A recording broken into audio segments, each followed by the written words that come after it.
بسم اللہ الرحمن الرحیم۔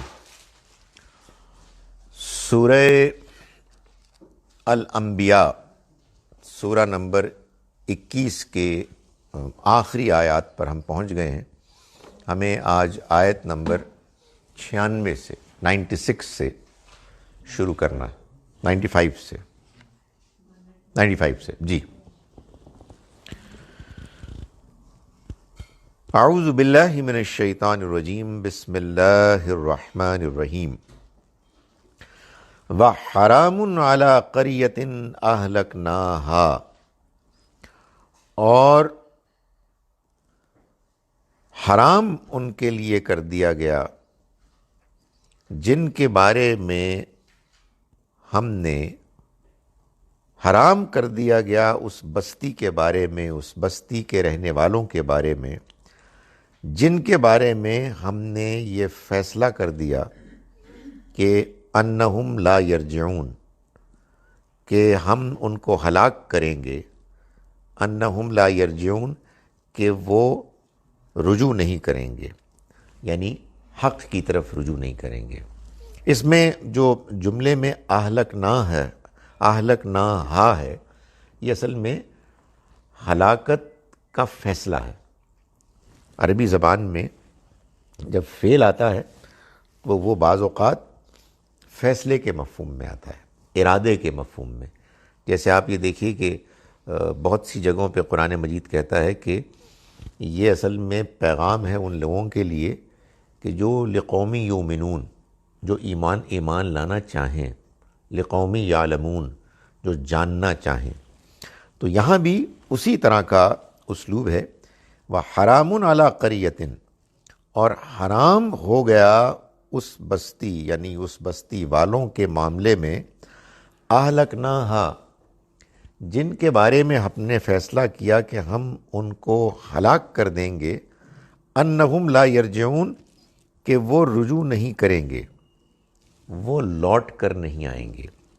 یہ اصل میں وہی قانون بیان ہو رہا ہے کہ جو قرآن مجید میں کئی جگہوں پر بیان ہوا کہ جب اللہ کی طرف سے اللہ کے کوئی پیغمبر کسی قوم بستی پر اپنا پیغام ایسے پہنچا دیتے ہیں کہ بستی والے اپنے ضد اور ہٹ دھرمی سے اس کا انکار کر دیتے ہیں، اس کے بالکل واضح ہو جانے کے باوجود، تو پھر اللہ تعالیٰ یہ فیصلہ کر لیتا ہے کہ اب یہ نہیں لوٹیں گے، یہ رجوع نہیں کریں گے اور ہم ان کو ہلاک کر دیں گے۔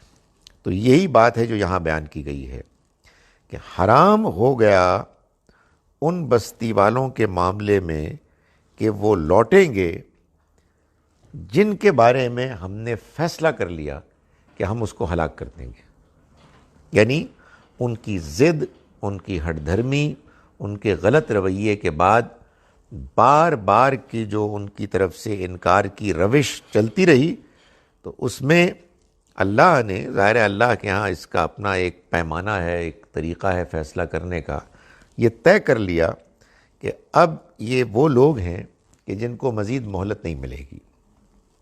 ظاہر ہے کہ قرآن مجید میں جب اس طرح کی باتیں بیان ہوتی ہیں تو ایک بہت لمبی سٹوری کو بالکل مختصر کر کے سمرائزڈ ورژن ہوتا ہے۔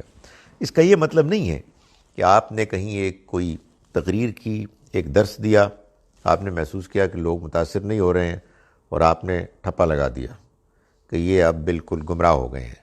ہمیں تو ایک کیا، برس ہاں برس کے بعد بھی اس کے کہنے کا کوئی ہمارا رائٹ نہیں ہے، اختیار نہیں رکھتے، لیکن پیغمبروں کے معاملے میں بھی اللہ تعالیٰ نے اس کا اہتمام کیا کہ بہت وقت لگا کر جب پیغمبروں کی دعوت کے نتیجے میں بعض لوگوں کے اندر کسی قسم کی کوئی بات سمجھنے کی انڈیکیشن نظر نہیں آئی، اور نہ صرف یہ کہ انہوں نے بات کو مانا نہیں بلکہ انہوں نے مخالفت کرنی شروع کر دی، تو اس کے بعد اللہ تعالیٰ یہ فیصلہ فرماتے ہیں کہ صم بکم عمی فہم لا یرجعون، یہ بہرے ہو گئے ہیں، گونگے ہو گئے ہیں، اندھے ہو گئے ہیں، یہ اب لوٹ کر نہیں آئیں گے۔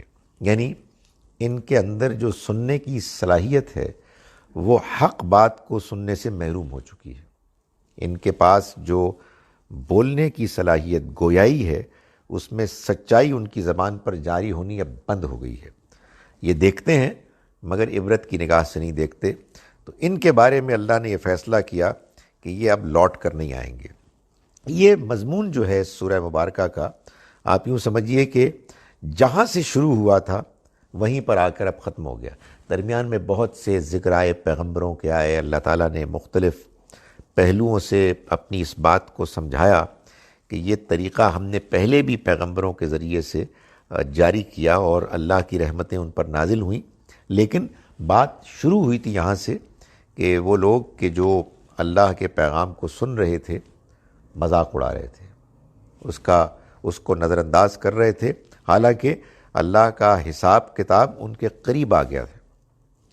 ان کو اس کا اندازہ نہیں ہے کہ اب جواب دہی بہت دور نہیں ہے، لیکن وہ غفلت میں اعراض کر رہے ہیں۔ تو وہی بات ہے جو بالکل آخر میں جہاں سے شروع ہوئی تھی وہیں پر لوٹ آئی۔ یہ ہے اصل میں قرآن کا نظم۔ جب آپ کوئی سورہ اتنی لمبی طوالت کی پڑھتے ہیں تو اس کو جب آپ شروع سے لے کر آخر تک پڑھتے ہیں تو آپ یہ محسوس کرتے ہیں کہ اصل میں اس میں ایک نظام ہے جس کے تحت پہلے بات شروع ہوتی ہے، پھر اس بات میں جو بعض تقاضے ہوتے ہیں وضاحت کے، مثالوں کے ذریعے سے، تاریخ کی مثالوں کے ذریعے سے، اللہ کی اس کائنات میں جو نشانیاں ہیں ان کے حوالے سے ان کو بیان کیا جاتا ہے۔ پھر جو موقع کی مناسبت سے نصیحت کی ضرورت ہوتی ہے، صبر کی، نماز کی، وہ بیان کی جاتے ہیں، اس میں بھی ایک باقاعدہ نظم ربط ہوتا ہے، اور بالآخر بات واپس وہیں لوٹ آتی ہے جہاں سے اس کی ابتدا ہوئی، جو اس بات کی دلیل ہے کہ اصل میں بات ایک ہی ہو رہی ہے۔ واضح کرنے کا جو نقطہ ہے وہ ایک ہی ہے، جہاں سے بات شروع ہوئی وہیں پر ختم ہو گئی، لیکن درمیان میں جو وضاحت کے تقاضے ہیں ان کو بیان کیا گیا۔ فرمایا کہ حتی اذا فتحت یاجوج و ماجوج، یہاں تک کہ یاجوج و ماجوج کھول دیے جائیں گے، وَهُم مِّن كُلِّ حَدَبٍ يَنْسِلُونَ، اور وہ ہر بلندی سے، ینسلون معلوم ہوتا ہے کہ ٹوٹ پڑیں گے، پل پڑیں گے۔ یہ اختصار کے ساتھ اللہ تعالیٰ نے بالکل آخرت کے قریب کے ایک اہم واقعے کو بیان کیا ہے۔ ہم دیکھتے ہیں کہ قرآن مجید میں اللہ تعالیٰ نے قرب قیامت کی کوئی بہت تفصیلات بیان نہیں کی، بلکہ اس بات کو بہت انکریج نہیں کیا کہ آپ اس بارے میں زیادہ قیاس آرائیاں کریں کہ قیامت کب آنی ہے۔ البتہ یہاں خاص طور پر اختصار کے ساتھ ایک اشارہ کر دیا کہ یہ دنیا ابھی تو چلے گی، لیکن بہت زیادہ عرصہ نہیں گزرے گا کہ یاجوج و ماجوج کھول دیے جائیں گے۔ کھول دیے جائیں گے یعنی مطلب یہ ہے کہ ان کو اس بات کا موقع مل جائے گا کہ وہ یلغار کریں، آگے بڑھیں اور پہنچ جائیں۔ کہاں؟ مرکز میں۔ وہ مرکز کیا ہے؟ یہ بات ویسے بھی معلوم ہوتی ہے قرآن کے اپنے بیان کے انداز سے بھی، اور پچھلی کتابوں میں بعض اشارات سے بھی، کہ مرکز سچی بات یہ ہے کہ مکہ اور مدینہ ہے۔ اصل میں وہی دو شہر ہیں جہاں اس اللہ کے آخری پیغام، محفوظ پیغام کی نمایاں آپ کہیے کہ نشانیاں موجود ہیں۔ ایک میں وہ کہ جہاں ابراہیم علیہ السلام نے اللہ کا گھر تعمیر کیا، پھر اس کے بعد وہ مرکز بن گیا حج کا، لوگ سال ہر سال اس کی طرف رجوع کرتے، وہ تو سمجھیے کہ چوٹی کی بستی ہے۔ لیکن پھر اللہ کے آخری پیغمبر صلی اللہ علیہ وسلم جو مکے ہی میں تشریف لائے، انہوں نے ہجرت کی اور وہ مدینہ منورہ چلے گئے، اور وہاں انہوں نے جو مسجد تعمیر کی اور جو شہر پھر قائم ہوا، وہ بھی ایک دوسرا بڑا روحانیت کے اعتبار سے، اللہ کے پیغام کے اس دنیا میں وجود کے لحاظ سے ایک بڑا مرکز بن گیا۔ تو معلوم یہ ہوتا ہے کہ جب قیامت قریب آئے گی تو یاجوج و ماجوج ہر طرف سے وہ پل پڑیں گے، یعنی وہ قوم کہ جو یافس کی اولاد ہوگی۔ نوح علیہ السلام کے 4 بیٹے تھے، ایک بیٹا ڈوب گیا۔ جو 3 سروائیونگ بیٹے تھے ان میں ایک حام، ایک سام اور ایک یافس تھے۔ تو حامی جو نسل تھی وہ تو آپ سمجھیں کہ افریقہ وغیرہ میں آباد ہوئی۔ سام جو ہیں وہ جو ایشیا میں آباد ہوئے، اور یہ ساری پیغمبر ابراہیم علیہ السلام کی نسل اسی سے ہے۔ اور یافس ہیں کہ جو شمالی ایشیا میں پہلے آباد ہوئے، سینٹرل اینڈ ناردرن، اور پھر وہاں سے پھیل گئے، ویسٹ میں چلے گئے، یورپ، امریکہ، ادھر ساؤتھ میں چلے گئے۔ تو یہ جو اب نسل ہے، یہ معلوم ہوتا ہے کہ قیامت کے قریب ان کو وہ حیثیت حاصل ہو جائے گی کہ جو اس سے پہلے دوسری نسلوں کو دنیا میں سرفرازی اور دوسرے لوگوں پر غلبے کی حیثیت میں حاصل ہوئی۔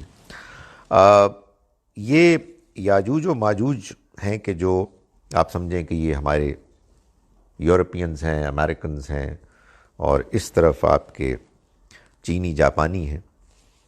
یہ ہر طرف سے معلوم ہوتا ہے کہ اس مرکز کی طرف آئیں گے۔ اس کی تفصیلات کچھ بیان ہوئی ہیں پچھلی کتابوں میں بھی، کچھ احادیث میں بھی۔ جب ان کا غلبہ ہو جائے گا اور جب یہ ایڈوانس کریں گے، کوئی آگ ہے کہ جو نمودار ہوگی، اور پھر قیامت کا آغاز ہو جائے گا۔ ظاہر ہے کہ اس بیان کی تفصیلات ہم بہت زیادہ نہیں جان سکتے، لیکن بس اتنا معلوم ہوتا ہے کہ وہ ایک مغلوبیت کا زمانہ ہوگا کہ جب یہ لوگ کہ جو اللہ کے پیغام سے دور رہنے والے ہیں، ان کو ایسی حیثیت حاصل ہو جائے گی کہ یہ ان مراکز کی طرف بڑھیں گے کہ جو مراکز اللہ کے پیغام اور اس کی پریزنٹیشن اور پریزرویشن کے لحاظ سے اہم ترین ہیں۔ تو یہ بس اتنی اشارے سے بات کی، اور فرمایا کہ وقترب الوعد الحق، اور قریب آ گیا سچا وعدہ، وعدہ برحق۔ فَإِذَا هِيَ شَاخِصَةٌ أَبْصَارُ الَّذِينَ كَفَرُوا، تو اچانک کیا ہوگا کہ وہ لوگ کہ جنہوں نے انکار کیا، ان کی آنکھیں کھلی کی کھلی رہ جائیں گی۔ یعنی یہ لوگ کہ جو کافر ہیں، یہ اس دن کی توقع تو نہیں رکھتے تھے، تو وہ اس وجہ سے ان کی آنکھیں پھٹی کی پھٹی رہ جائیں گی کہ یہ کیا اچانک اس دنیا کو ہو گیا۔ یا ویلنا قد کننا فی غفلۃ من ھذا، ہائے ہماری بدبختی، ہم تو اس کے معاملے میں غفلت ہی میں پڑے رہے۔ بل کننا ظالمین، نہیں بلکہ ہم تو ظالم تھے۔ یہ ظاہر ہے کہ ان کے اس موقع پر جو ریالٹی ان کے سامنے آئے گی آخرت کی، قیامت کی، اس موقع پر ان کے پاس اس کے سوا کوئی چارہ نہیں ہوگا کہ وہ اپنے پچھتاوے کا اظہار کریں، اور وہ یہ کہیں کہ یہ ہماری کتنی بدنصیبی ہے کہ ہم اس حقیقت سے غافل رہے۔ اللہ کے پیغمبر اسی لیے آتے ہیں کہ وہ انسانوں کو اس حقیقت سے آگاہ کریں کہ موت کے بعد ایک زندگی ہے، اور اس دنیا کو بھی موت آنی ہے، اور اس کے بعد ایک نئی دنیا ہے کہ جو قائم ہوگی، اور اس میں انسانوں کو اس دنیا کی زندگی کی کارکردگی کی بنیاد پر حساب کتاب دینا ہوگا، جواب دہی ہوگی، اور پھر نتیجہ نکلے گا۔ جو لوگ اس حقیقت کو سامنے رکھے بغیر زندگی گزارتے ہیں اور دنیا کی زندگی ہی میں غافل رہتے ہیں، ان کے لیے تو ایک بڑی شاکنگ چیز ہوگی نا کہ قیامت آئے گی اور وہ ہلچل مچ جائے گی۔ جس سارے امکان کو انہوں نے نظر انداز کر کے دنیا کی زندگی کو محض اپنی خواہشات کے مطابق گزارا، پھر وہ کہیں گے نہیں، غفلت میں نہیں پڑے بلکہ ہم تو ظالم تھے۔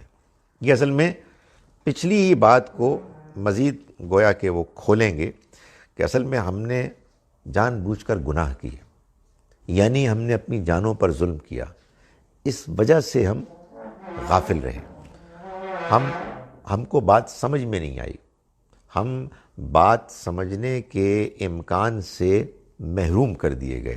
یہ اجمال میں وہی بات ہے کہ جو قرآن مجید بار بار بتا چکا ہے کہ اللہ کے ہاں اس کے پیغام کے انسانوں کو متاثر کرنے کا ایک بڑا واضح سادہ سا پروسیس ہے۔ وہ پروسیس یہ ہے کہ اللہ نے جو آپ کو فطرت دی ہے، اگر آپ نے اس کے مطابق زندگی گزاری، یعنی سچ بولا، صحیح رویہ اختیار کیا، لوگوں کے ساتھ زیادتی نہیں کی، جو آپ کا ضمیر آپ کو بتاتا ہے اس کے مطابق آپ نے فیصلے کیے، تو اس کے نتیجے میں آپ کو اللہ کی طرف سے آیا ہوا پیغام اگر ٹھیک طرح سے پہنچ گیا تو آپ کو وہ اپیل کرے گا، وہ آپ کو متاثر کرے گا، آپ اس کی طرف مائل ہوں گے۔ لیکن اگر آپ کو اللہ نے جو فطرت دی ہے آپ نے اس کو بگاڑ دیا غلط رویوں کے ساتھ، تو پھر آپ کو وہ پیغام سمجھ میں نہیں آئے گا، پھر وہ پیغام جو اللہ کی طرف سے روشنی ہے وہ آپ کے دل میں داخل نہیں ہوگی۔ تو یہاں یہی بتایا جا رہا ہے کہ یہ جو قیامت کے روز جب یہ بڑا ہنگامہ ہوگا اور یہ زندگی، یہ دنیا درہم برہم ہو جائے گی، تو یہ لوگ کہ جو انکار کرنے والے ہیں یہ کہیں گے کہ ہائے ہماری بد نصیبی، ہم تو اس سے غفلت ہی میں پڑے رہے۔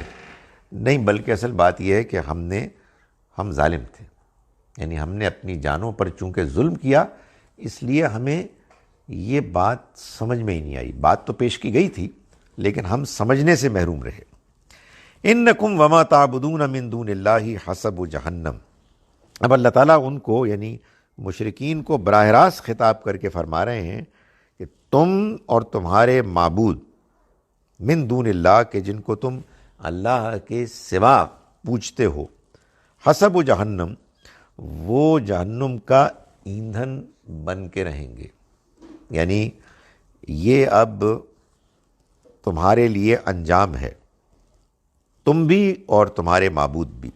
معبودوں کے بارے میں اللہ تعالیٰ نے جو یہ بتایا ہے کہ وہ بھی جہنم میں پھینکے جائیں گے اور وہ بھی جلیں گے، اس کا مقصد معلوم ہوتا ہے ان لوگوں کی فضیحت، انسلٹ، کہ یہ جن کی عبادت کرتے تھے اس اعتماد پر کہ اگر کوئی قیامت ہوئی تو یہ ہمیں بچا لیں گے، یہ ہمارے معبودوں کے نمائندے ہیں اور ہم ان کے ذریعے سے ان تک پہنچتے ہیں، وہ اللہ کے چہیتے ہیں، تو ان کا اللہ کے قرب میں ہونا ہمارے لیے ایک اطمینان کی چیز ہے کہ جب وہ موقع آئے گا تو ہم بچ جائیں گے۔ تو اللہ تعالیٰ ان کو بھی اور ان کو بھی جہنم رسید کریں گے۔ انتم لہا واردون، تم اس میں ہمیشہ اسی میں رہو گے، یعنی تمہیں یہ ڈالا جائے گا اور تم اس میں داخل ہو کے رہو گے۔ لو کان ہؤلاء آلہۃ ما وردوہا، اگر یہ واقعی ان کے معبود ہوتے، ما وردوہا، تو اس میں نہ پڑتے، لیکن یہ اصل میں محض ایک دھوکہ تھا۔ وَكُلٌّ فِيهَا خالدون، اور یہ سب اس میں ہمیشہ کے لیے رہیں گے، یعنی وہ کہ جو عبادت کرنے والے پوجنے والے تھے اور وہ بھی کہ جن کی عبادت کی گئی، جن کو پوجا گیا۔ ظاہر ہے یہ ان کی بات ہو رہی ہے کہ جن کو انہوں نے پوجنے کے لیے یا تو مورتیاں بنائیں، سٹیچوز بنائے، یا اگر کوئی انسان بھی تھے یا جنات تھے تو وہ خود بھی اپنے پوجنے کا تقاضا کرتے تھے، پوجے جانے کا تقاضا کرتے تھے۔ ظاہر ہے اس میں وہ نیک لوگ شامل نہیں ہیں کہ جن کو لوگ پوچھتے تھے، حالانکہ ان کی اپنی اس میں قطعاً کوئی مرضی نہیں تھی۔ بعض اوقات ایسا بھی ہوا ہے کہ اللہ کے پیغمبر اور بڑے بڑے نیک لوگ بغیر ان کی مرضی کے ان کی عبادت کی گئی، وہ اس میں ظاہر شامل نہیں ہیں۔ اس سے مراد یا تو وہ پتھر کی مورتیاں ہیں یا پھر وہ انسان یا جن ہیں جنہوں نے کہ خود اپنی عبادت کا تقاضا کیا۔ لہم فیہا زفیر وہم فیہا لا یسمعون، ان کے لیے اس میں چیخنا چلانا ہوگا، اور وہم فیہا لا یسمعون، وہ اس میں کچھ نہ سنیں گے۔ یعنی یہ جو ان کے معبود ہیں جن کو بڑی امیدوں کے ساتھ وہ پوچھتے تھے کہ یہ ان کے کام آئیں گے، یہ ان کی کوئی بات نہیں سنیں گے۔ یعنی ان کے پاس کوئی اللہ کی طرف سے سہولت نہیں ہوگی، کوئی امکان نہیں ہوگا۔ ان الذین سبقت لہم من الحسنی، رہے وہ لوگ کہ جن کے بارے میں ہم نے اچھے انجام کا وعدہ کیا ہوا ہے، جن کے اچھے انجام کا وعدہ ہو گیا، اولئک عنہا مبعدون، وہ اس سے دور رکھے جائیں گے۔ یعنی اللہ نے ان لوگوں کو، جیسا کہ ابھی پیچھے بیان ہوا ہے آیت نمبر 94 میں، کہ جنہوں نے نیک اعمال کیے وہو مومن، اور وہ مومن بھی ہوئے، فلا کفران لسعیہ، تو ان کی کوشش سعی کا کوئی کفران ناقدری نہیں ہوگی۔ اسی کو یہاں اللہ تعالیٰ فرما رہے ہیں کہ وہ لوگ کہ جن کے بارے میں ہماری طرف سے اچھے انجام کا فیصلہ ہو گیا، وہ اس ساری تکلیف پریشانی سے مبعدون، دور رکھے جائیں گے، وہ اس سے بود میں ہوں گے۔ لا یسمعون حسیسہا، وہ اس کی آہٹ بھی نہیں سنیں گے۔ وہم فی مشتہت انفسہم خالدون، اور وہ ہمیشہ اس میں کہ جو وہ چاہیں گے اس میں داخل کر دیے جائیں گے۔ اپنے چاہت کی زندگی میں، عیش و آرام میں ان کو ہمیشہ کے لیے داخل کر دیا جائے گا۔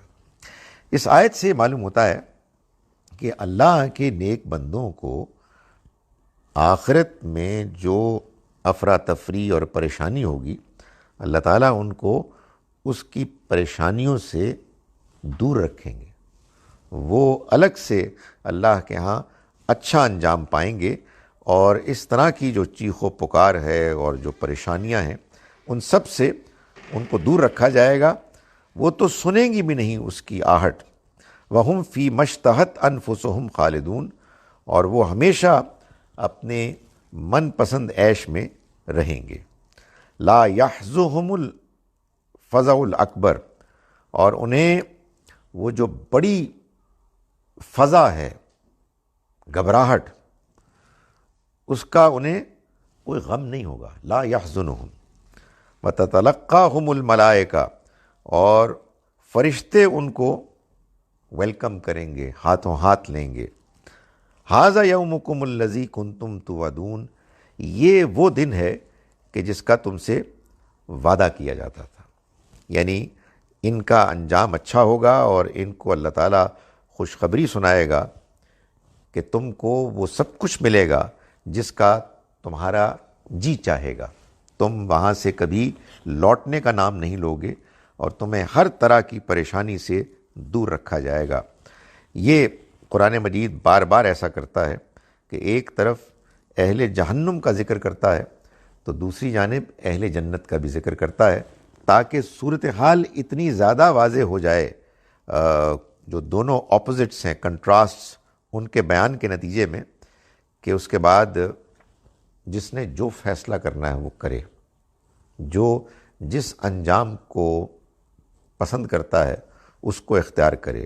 دنیا کے عیش و آرام اور آنکھیں بند کر کے اسی کے گرویدہ ہو جانے کے بعد آخرت کو بھولنے والا راستہ، یا وہ راستہ کہ جس میں دنیا میں انسان اللہ کا بندہ بن کے رہے اور آخرت کے جواب دہی کے احساس سے وہ ہمیشہ بیدار رہے، اپنی خواہشات کو لگام دے، وہ راستہ۔ سو ان دونوں راستوں کو اللہ تعالیٰ واضح طور پر بیان فرماتا ہے۔ یوم نطوی السماء کطی السجل للکتب، یہ وہ دن ہوگا کہ جس دن آسمان کو ہم لپیٹ دیں گے، کطی السجل للکتب، جس طرح کاغذوں کا جو تومار ہوتا ہے اس کو لپیٹ دیا جاتا ہے، وہ جو بڑے بڑے وہ بناتے ہیں نا، اس کے بنڈلز ہوتے ہیں، ہاں، تو اس میں وہ باقاعدہ اس کو لپیٹا جاتا ہے، اور پھر اس کو ظاہر ہے جب ضرورت پیش آتی ہے تو کھول دیا جاتا ہے. تو اللہ تعالیٰ فرماتے ہیں کہ ہم اس آسمان کو بھی ایسے ہی لپیٹ دیں گے. تمہیں یہ بہت بڑا لگ رہا ہے لیکن ہم اس کو لپیٹ کے بالکل جیسے کاغذوں کا اوراق کا وہ تومار ہے اس طرح لپیٹ دیں گے. کما بدانا اول خلق نعیدو، ہم نے جس طرح پہلی خلقت کی ابتدا کی، نعیدو اسی طرح سے ہم دوبارہ کر لیں گے.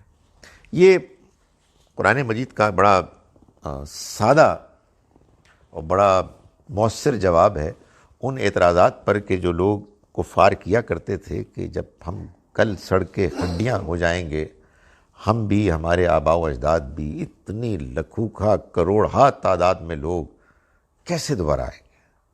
اور وہ اس کو بڑے ڈرامیٹک طریقے سے، بڑی زوردار طریقے سے اپنے جو فصاحت و بلاغت کے ان کے پاس سٹائل تھے، اس میں یہ کہتے کہ یہ تم ان کی بات مان رہے ہو جو تم سے یہ کہتے ہیں کہ جب ہم مر کے گل سڑ کے ہڈیاں ہو جائیں گے تو ہم دوبارہ اٹھائے جائیں گے. بڑی دور کی بات ہے، بڑی دور کی بات ہے جس کا تم سے وعدہ کیا جاتا ہے. ہم تو یہیں دنیا میں پیدا ہوتے ہیں، اسی میں مرتے ہیں اور اس کے بعد کچھ نہیں ہوگا، یہی زندگی ہے. تو بڑے شاندار انداز میں وہ بیان کرتے. اور قرآن کا جو کمال ہے وہ یہ ہے کہ قرآن مجید نے ان کے بیان کو ان کی ہی سٹائل میں زوردار انداز میں پیش کر دیا ہے. اس کی وجہ یہ ہے کہ اللہ تعالیٰ یہ چاہتے ہیں کہ بندے سوچ سمجھ کے بات مانیں. یعنی منوانے کا ایک طریقہ ہوتا ہے پروپیگنڈے سے منوانا. آپ ایسی باتیں کریں کہ جس میں خواہ آپ بڑی کمزور باتوں کے ذریعے سے لوگوں کو مطمئن کریں. جیسے وہ ہمارے ہاں ہر کوئی نئی چیز آتی ہے تو لوگوں کی خواہش ہوتی ہے کس طرح سے ثابت کرے کہ اسلام ثابت ہو گیا. ابھی وہ چائنیز جو ہے وائرس، اس کے بارے میں کہتے ہیں اصل میں وہ چیزیں کھاتے ہیں جو حرام ہیں تو اس لیے یہ ہوا ہے. ظاہر کسی نے سوال پیدا کیا کہ یار اس سے پہلے تو نہیں تھا، تو کھاتے تو کافی عرصے سے رہے ہیں. سو اصل میں کیا پرابلم ہے؟ پرابلم یہ ہے کہ مسلمان پیدا ہو گئے، اب اسلام کو ہم نے صحیح ثابت کرنا ہے اور دوسروں کو ہم نے غلط ثابت کرنا ہے. تو جو انٹ سنٹ آپ کے پاس آئے وہ پیش کر دیتے ہیں. اگر آپ قرآن مجید کو پڑھیں اور قرآن مجید کو سمجھ کے پڑھیں اور الاؤ می ٹو سے کرٹیکلی پڑھیں تو ایسا ہوگا کہ آپ کے اندر انڈرسٹینڈنگ، اطمینان اور ایمان دھیرے دھیرے آئے گا. اور اس کے بعد یہ نہیں ہوگا انشاءاللہ کہ آپ کسی کے اعتراض پر، کسی کے شور مچانے پر انکمفرٹیبل ہوں گے.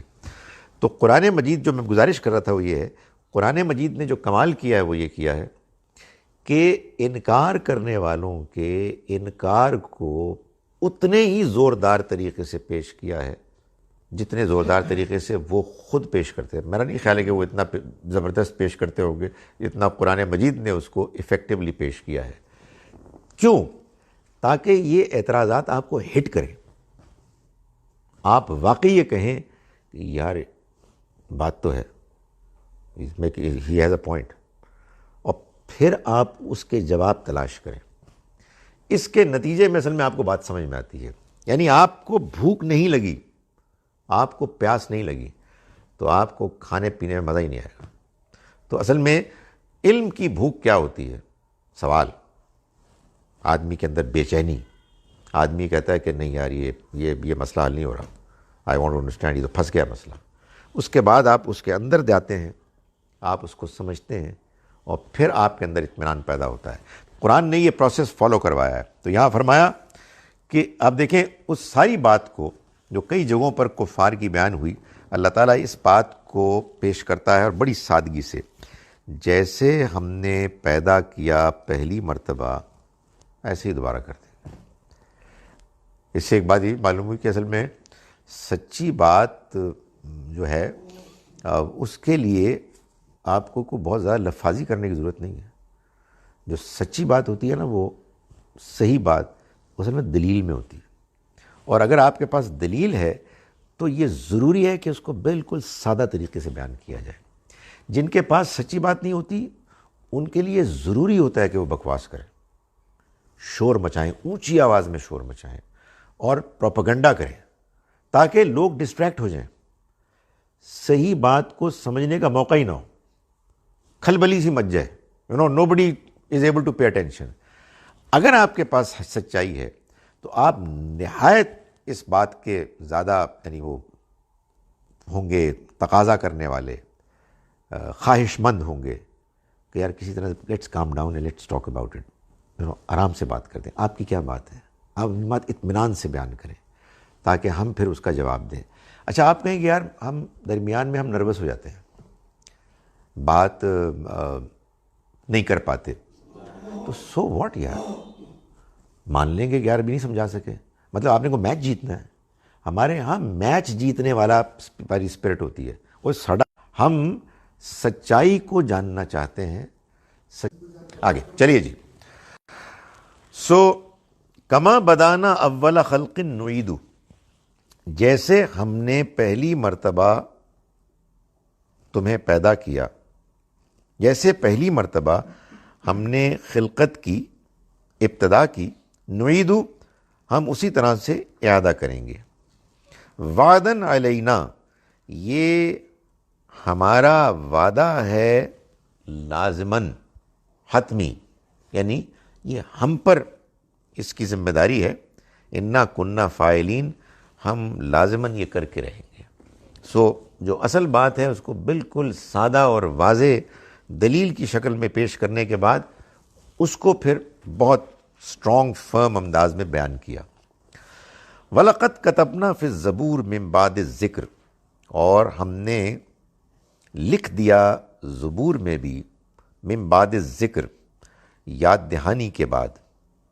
یاد دہانی یعنی اس میں جو دنیا کی حقیقت ہے اس کے بارے میں شاندار ایک بیان کے بعد، کہ جو معلوم ہوتا ہے آج بھی زبور میں موجود ہے، اولڈ ٹیسٹمنٹ میں جو سامز ہیں اس میں داؤد علیہ السلام کے اللہ تعالیٰ نے ان کو حمد کی، آپ کہیے ترانے ہیں جو وحی کے ذریعے سے دیے، اور وہ اپنی بے مثال آواز میں اس کو پڑھا کرتے تھے۔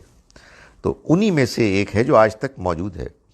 اس میں اللہ تعالیٰ نے فرمایا کہ ہم نے ذکر کے بعد اس میں یہ لکھ دیا، ان الارض یرثھا عبادی الصالحون، کہ میرے نیک بندے، عبادی الصالحون، وہ الارض یرثھا، وہ زمین کے وارث بنیں گے۔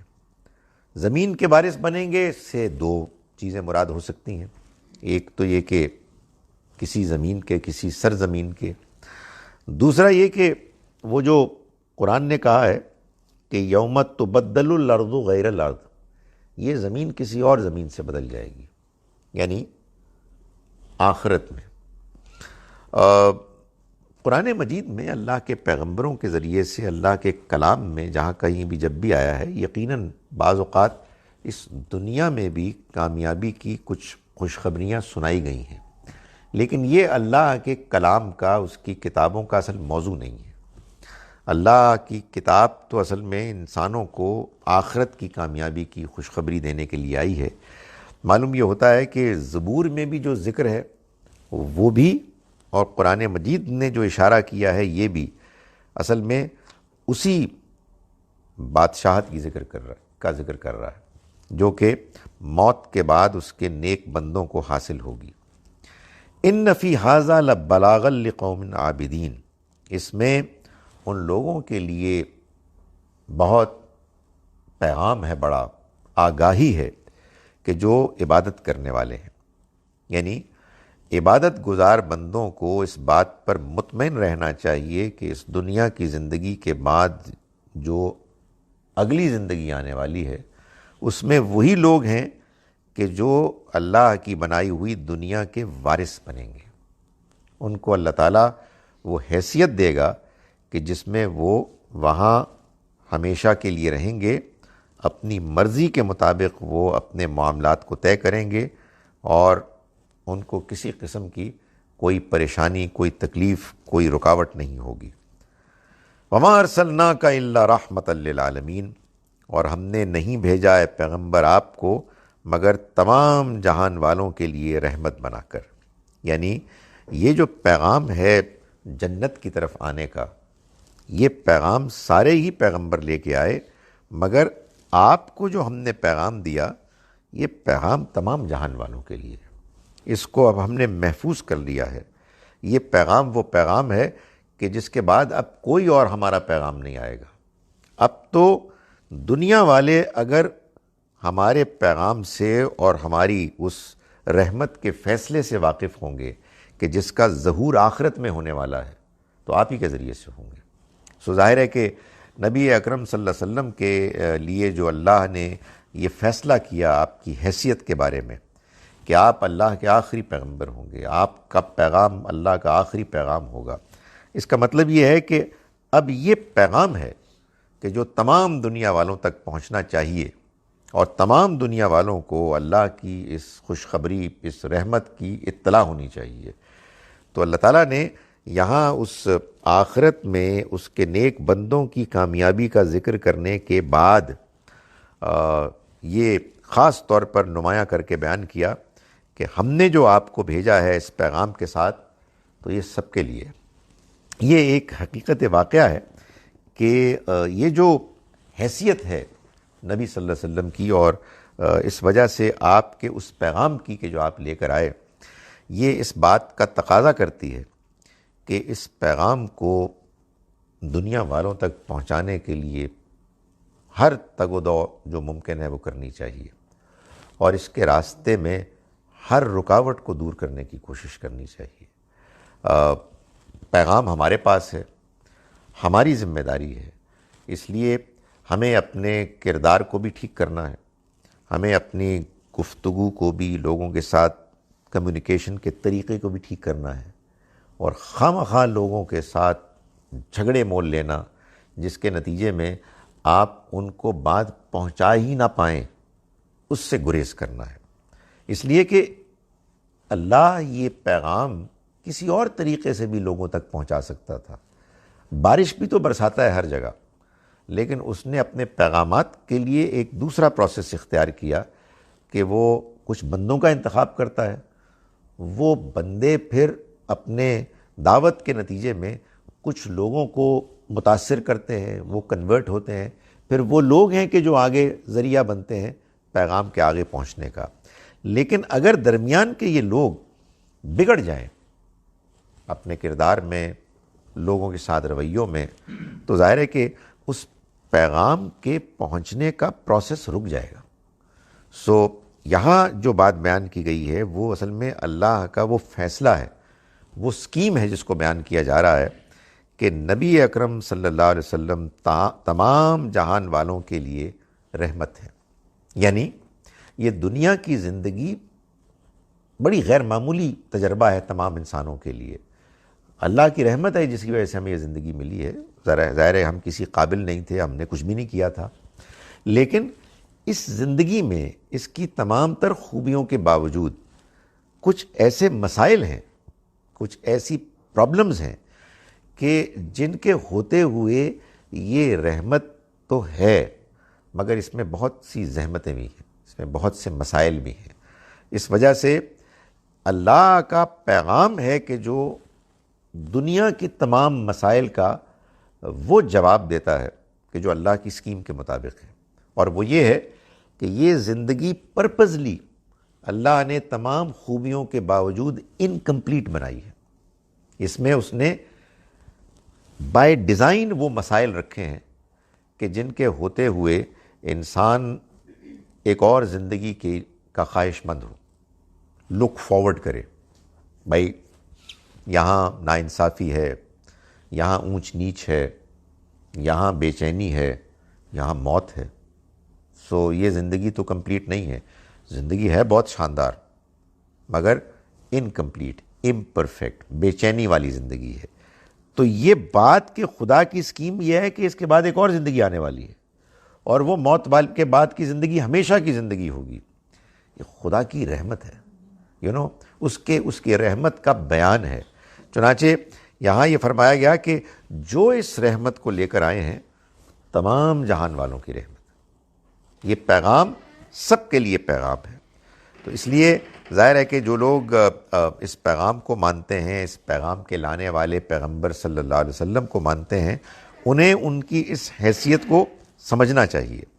قل انما یوحی الی انما الہکم الہ واحد، آپ ان سے کہہ دیجئے کہ مجھ پر تو وحی کی گئی ہے اس بات کی کہ تمہارا معبود ایک ہی معبود ہے۔ فہل انتم مسلمون، تو کیا تم اس کے فرما بردار بنتے ہو؟ کیا تم اپنے آپ کو اس کے حوالے کرتے ہو؟ ظاہر ہے کہ یہ جو امیجیٹ جو ایڈریسیز تھے مشرکین، ان کے حوالے سے خاص طور پر اس بات کو بیان کیا گیا۔ فَإِن تَوَلَّوْا، پھر اگر وہ منہ موڑیں، اگر وہ اعراض کریں، فَقُلْ آذَنْتُكُمْ عَلَى السَّوَاءِ، تو آپ کہہ دیجئے کہ میں تو تم سب کو ایک ہی طرح یکساں طور پر خبردار کر رہا ہوں، میں نے تمہیں خبردار کر دیا ہے۔ وَإِنْ أَدْرِي أَقَرِيبٌ أَمْ بَعِيدٌ مَا تُوعَدُونَ، اور مجھے نہیں معلوم ہے کہ جس چیز کا تم سے وعدہ کیا جا رہا ہے وہ نزدیک ہے یا دور ہے۔ I have no idea، میں تو تمہیں صرف ایک بات بتا رہا ہوں کہ وہ دن آنا ہے، اس کو تم ٹال نہیں سکتے۔ یہ زندگی کی مہلت جو تمہیں ملی ہوئی ہے، اس کی قدر کرو، اس سے فائدہ اٹھاؤ اور وہاں کی کامیابی کے لیے تگ و دو کرو۔ کب آئے گی آئی ڈونٹ نو، میں یہ پہلے بھی بات ہو چکی ہے کہ آخرت کب آئے گی، قریب ہے یا دور ہے، اس کے آنے کے کیا کیا ایونٹس ہیں، خدا تعالیٰ اس میں کوئی دلچسپی نہیں پیدا کرتا۔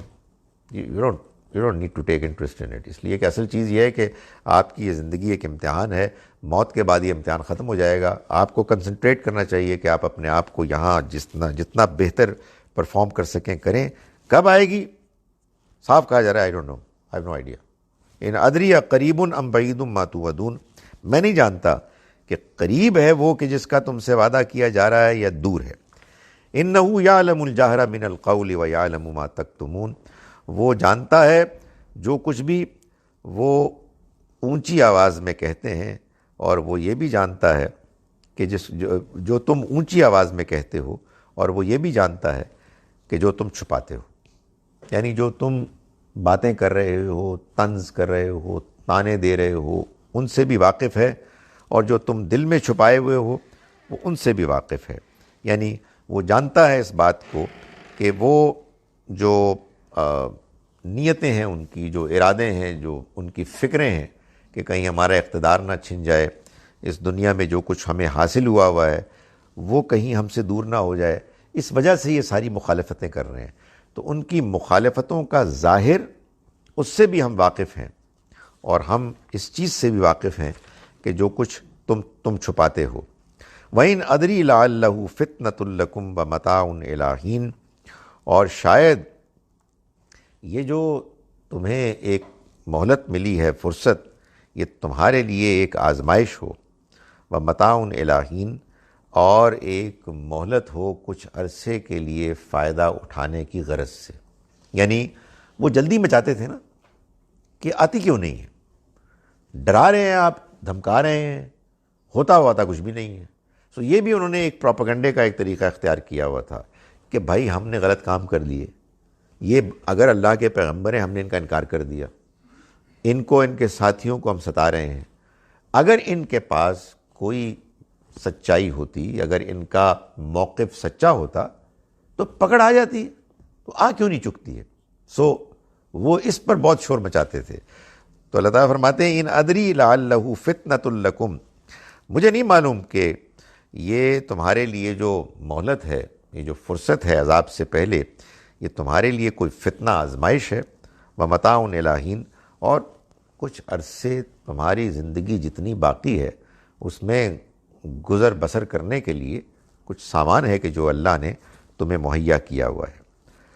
قال رب احکم بالحق، فرمایا اے میرے رب تو حق کے ساتھ فیصلہ کر دے۔ یعنی معلوم ہوتا ہے کہ پیغمبر صلی اللہ علیہ وسلم نے یہ دعا کی کہ اے میرے رب تو اب ان کا فیصلہ کر دے حق کے ساتھ، یعنی ٹھیک فیصلہ کر دے، وہ فیصلہ کہ جو یہ ڈیزرو کرتے ہیں۔ یہ معلوم ہوتا ہے کہ دعوت کے بعد اب یہ ہجرت کا موقع قریب آ رہا ہے، اور اس موقع پر ایک جیسے کہ ان کے ساتھ ایک برات کا اظہار کیا جا رہا ہے کہ تو فیصلہ کر دے، اب بہت ہم نے پہنچایا، بہت کوشش کی، یہ ماننے کے لیے تیار نہیں ہے، اور یہ بار بار اس کا تقاضا کر رہے ہیں کہ اگر کوئی فیصلہ ہمارے خلاف ہونا ہے تو ہو کیوں نہیں چکتا۔ تو آخر میں قرآن مجید میں اس سورہ مبارکہ میں نبی صلی اللہ علیہ وسلم کی یہ دعا ہے کہ جس کو بیان کیا گیا کہ اے میرے رب تو فیصلہ کر دے حق کے ساتھ، وَرَبُّنَا الرَّحْمَنُ الْمُسْتَعَانُ، اور ہمارا رب رحمان ہے جس سے کہ مدد ہم مانگتے ہیں، عَلَىٰ مَا تَصِفُونَ، ان چیزوں کے مقابلے میں کہ جو تم بیان کرتے ہو، یعنی جو تم نے واویلا مچایا ہوا ہے، جو تم ہمیں دھمکیاں دے رہے ہو، اس کے مقابلے میں ہمارے پاس تو کچھ بھی نہیں ہے سوائے اپنے رحمان رب کے اس اعتماد کے کہ جس سے ہم استعانت مدد مانگتے ہیں۔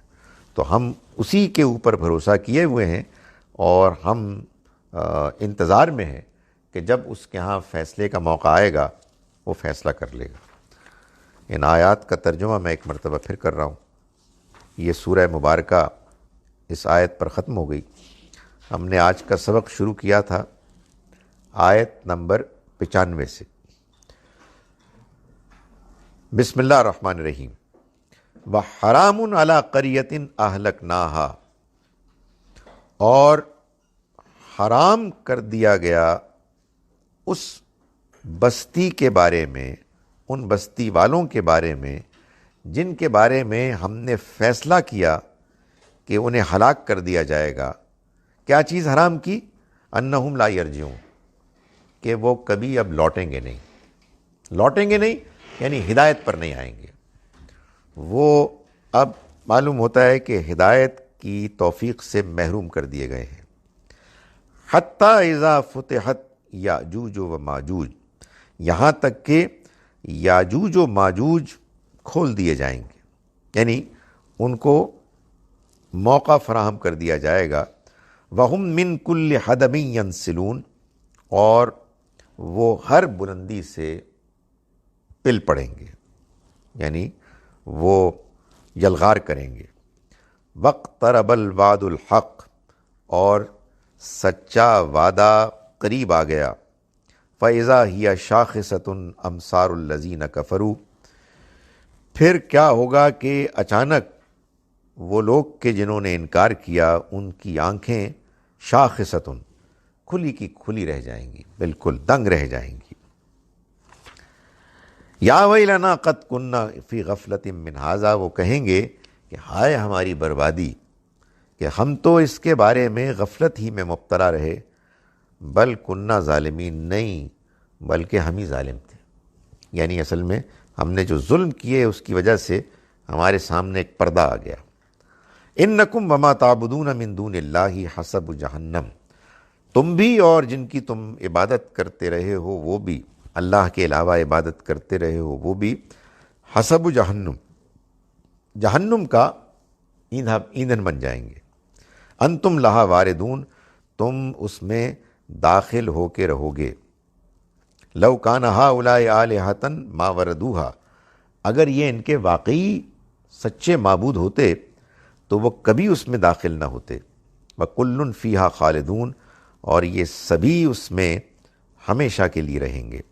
لَهُمْ فِيهَا زَفِيرٌ وَهُمْ فِيهَا لَا يَسْمَعُونَ، وہ اس میں ان کے لیے ہوگا چیخنا چلانا، وَهُمْ فِيهَا لَا يَسْمَعُونَ، اور وہ یعنی ان کے معبود اس میں لا یسمعون، نہیں سنیں گے، یعنی ان کی جو دھائی ہوگی اور مدد مانگنے کا جو ان کا شور ہوگا وہ اس سے بالکل دور ہوں گے، اس کو سننے کی صلاحیت نہیں ہوگی ان میں۔ ان الذین سبقت لہم من الحسنی، دوسری جانب وہ لوگ کہ جن کے بارے میں ہماری طرف سے بھلائی کا وعدہ طے ہو گیا، اولئک عنہا مبعدون، یہ وہ لوگ ہیں کہ جو اس سے دور رکھے جائیں گے۔ لا یسمعون حسیسہا، وہ اس کی آہٹ بھی نہ سنیں گے، وہم فی مشتہت انفسہم، اور وہ جو ان کے دل چاہیں گے، خالدون، اس میں، اس زندگی میں وہ ہمیشہ رہیں گے، یعنی ایسی زندگی میں جس میں جو چاہیں گے ان کو حاصل ہوگا، وہ اس میں ہمیشہ رہیں گے۔ لا یحزنہم الفزع الاکبر، انہیں غم میں نہیں ڈالے گی وہ بڑی گھبراہٹ، یعنی قیامت کی۔ وَتَتَلَقَّاهُمُ الْمَلَائِکَہ، اور ان کو ہاتھوں ہاتھ لیں گے، ویلکم کریں گے فرشتے۔ هَذَا يَوْمُكُمُ الَّذِي كُنْتُمْ تُوعَدُونَ، اور وہ کہیں گے یہ ہے وہ دن کہ جس کا تم سے وعدہ کیا جاتا تھا۔ یوم نطوی السماء کطی السجل للکتب، یہ ساری کائنات اس دن ہم اس کو ایسے لپیٹ لیں گے جس طرح سے کہ کاغذ کے اوراق کا طومار لپیٹ دیا جاتا ہے۔ کما بدانا اول خلق نعید، جیسے ہم نے پہلی مرتبہ ابتدا کی تھی اسی طرح سے دوبارہ کر لیں گے۔ وعدن علینا، یہ ہم پر وعدہ ہے، یہ ہمارے اوپر کرنا لازم ہے۔ انا کننا فاعلین، ہم یقیناً یہ کر کے رہیں گے۔ وَلَقَدْ كَتَبْنَا فِي الزَّبُورِ، اور ہم نے زبور میں یہ چیز لکھ دی، من بعد الذکر، یاد دہانی اور نصیحت کے بعد، ان الارض یرثھا، کہ وہ سرزمین جنت کی ہم وارث بنائیں، یرثھا، وارث بنیں گے اس کے، عبادی الصالحون، میرے نیک بندے۔ ان فی ھذا لبلاغا لقوم عابدین، اس میں یقیناً بہت بڑا پیغام ہے، اس میں بہت بڑی اللہ کی طرف سے آگاہی ہے، للعابدین، لقوم عابدین، عبادت گزار لوگوں کے لیے۔ وما ارسلناک الا رحمۃ للعالمین، اور یہ وہ رحمت کا پیغام ہے کہ جو ہم نے نہیں بھیجا آپ کو اے پیغمبر مگر تمام جہان والوں کے لیے رحمت بنا کر۔ قل انما یوحی الیہ، آپ کہہ دیجئے کہ مجھ پر تو بس وحی کی گئی ہے، انما الہکم الہ واحد، کہ تمہارا معبود صرف ایک معبود ہے، یعنی جو تم جن کو پوج رہے ہو، عبادت کر رہے ہو، اس طرح کی کوئی چیز مجھے نہیں بتائی گئی، ایک معبود ہے۔ فہل انتم مسلمون، تو کیا تم فرما برداری اختیار کرتے ہو، حوالے کرتے ہو اپنے آپ کو؟ فَإِن تَوَلَّوْا، پھر اگر انہوں نے منہ موڑا، فَقُلْ آذَنْتُكُمْ عَلَىٰ سَوَاءٍ، تو اے پیغمبر آپ کہہ دیجئے کہ میں نے تم سب کو خبردار کر دیا، عَلَىٰ سَوَاءٍ، ایک ہی طرح، یکساں، کوئی فرق تفریق نہیں چھوڑی۔ وَإِنْ أَدْرِي أَقَرِيبٌ أَمْ بَعِيدٌ مَا تُوعَدُونَ، اور میں نہیں جانتا کہ یہ جس کا تم سے وعدہ کیا جا رہا ہے قریب ہے یا دور ہے۔ یہ ظاہر ہے کہ بیان میں ہی معلوم ہوتا ہے کہ اس طرح کی سوالات، بدتمیزیاں وہ کر رہے تھے، تو اس کا جواب دے دیا مجھے نہیں معلوم، I have no idea، میں تمہیں وہ بات بتانے آیا ہوں کہ جس کا مجھے پابند کیا گیا ہے، اس کے علاوہ مجھے نہیں معلوم کہ وہ دور ہے یا قریب ہے۔ إِنَّهُ يَعْلَمُ الْجَهْرَ مِنَ الْقَوْلِ وَيَعْلَمُ مَا تَكْتُمُونَ، وہ یقیناً جانتا ہے سب کچھ کہ جو تم اونچی آواز میں بولتے ہو، اور وہ اس کو بھی جانتا ہے کہ جو تم چھپاتے ہو، یعنی جو تم نے کھپ ڈالی ہوئی ہے اس سے بھی واقف ہے، اور جس وجہ سے تم نے ڈالی ہوئی ہے اس سے بھی واقف ہے، کہ تمہارا اصل میں تخت جا رہا ہے، تمہاری چودراہٹ جا رہی ہے، اور تم اس وجہ سے واویلا مچا رہے ہو۔ وَإِنْ أَدْرِي لَعَلَّهُ فِتْنَةٌ لَكُمْ وَمَتَاعٌ إِلَىٰ حِينٍ، اور میں نہیں جانتا کہ یہ جو تم کو مہلت ملی ہوئی ہے یہ تمہارے لیے کوئی آزمائش ہے، ان ادری میں ہے کہ شاید یہ ایسا ہی ہے، یہ کوئی آزمائش ہے، وَمَتَاعٌ إِلَىٰ حِينٍ، یا یہ تمہیں کچھ مزید رہنے کا ایک مدت تک کے لیے موقع دیا ہوا ہے۔ قَالَ رَبِّ احْكُم بِالْحَقِّ، پیغمبر نے فرمایا کہ اے میرے رب تو فیصلہ فرما دے اب حق کے ساتھ، یعنی ٹھیک فیصلہ کر دے۔ وَرَبُّنَا الرَّحْمَٰنُ الْمُسْتَعَانُ، اور ہمارا رب رحمان ہے، اس سے مدد مانگتے ہیں ہم، علی ما تصفون، ان باتوں کے مقابلے میں جو تم بیان کرتے ہو۔ اقول قولی ھذا واستغفر اللہ لی ولکم۔ جناب سوری، اس منزل سے بچ کے۔ سر یہ جو آج ہم بیان سارا یہ پڑھ رہے ہیں سر، کیا یہ اس قیامت صغریٰ کے متعلق ہے جو اس وقت برپا ہوئی جب نبی پاک صلی اللہ علیہ وسلم کا انظار اور برات ہو گئی اور پھر اللہ کی طرف سے فیصلہ آ گیا، یا یہ اس قیامت کی بات ہو رہی ہے جس کا ہم سب کو انتظار ہے؟ اور سر دوسرا یہ کہ اگر یہ اس قیامت کی بات ہے تو پل صراط جو ایک کانسیپٹ بہت ہماری امت میں ہے کہ جس میں اس سے تو پھر یہ معلوم ہوتا ہے کہ لا یسمعون حسیسہا، سو وہ تو پھر پل صراط میں تو ہمیں دکھایا جائے گا منظر اور ہم اس پہ باریک دھار سے گزریں گے، تو ہم تو اس جہنم کو پورا وٹنس کریں گے، تو پھر تو ہم اس کی ہر چیز سنیں گے بھی۔ سر اس کے بارے میں بتائیے۔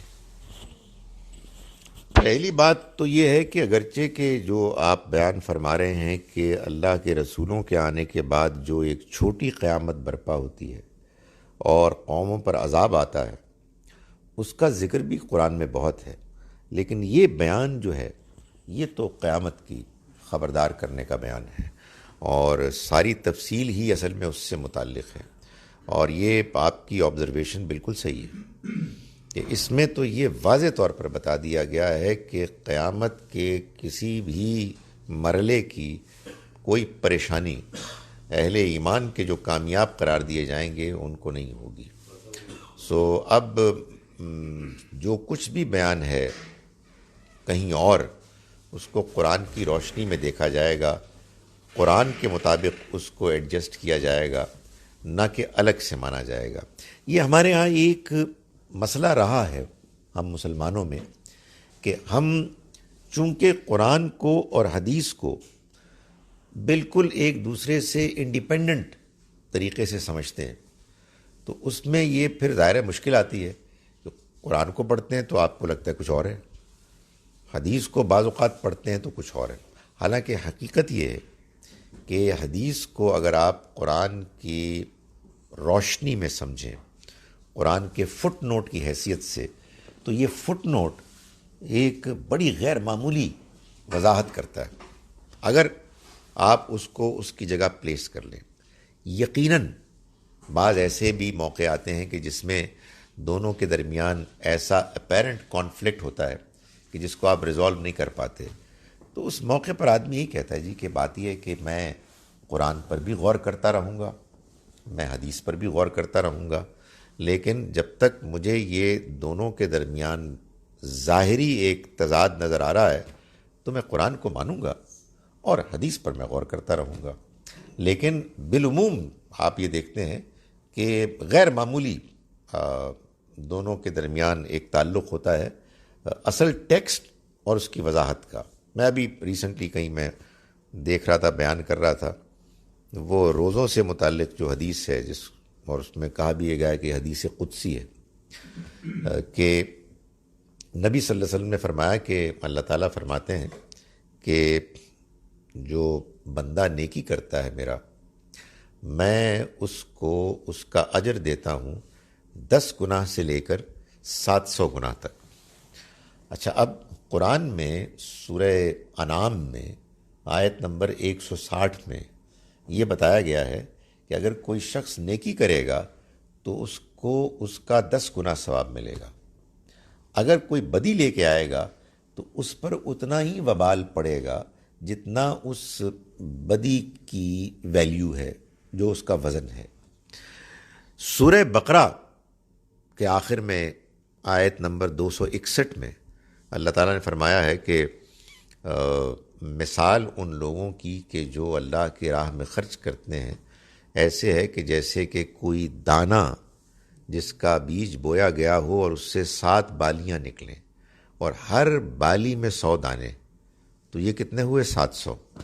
تو آپ دیکھیں حدیث میں کتنی خوبصورت بات بتائی گئی ہے کہ اصل میں قرآن میں وہ بیان اور قرآن میں یہ بیان رینج کو بیان کر رہا ہے کہ it is as many as from 10 times to 700 times۔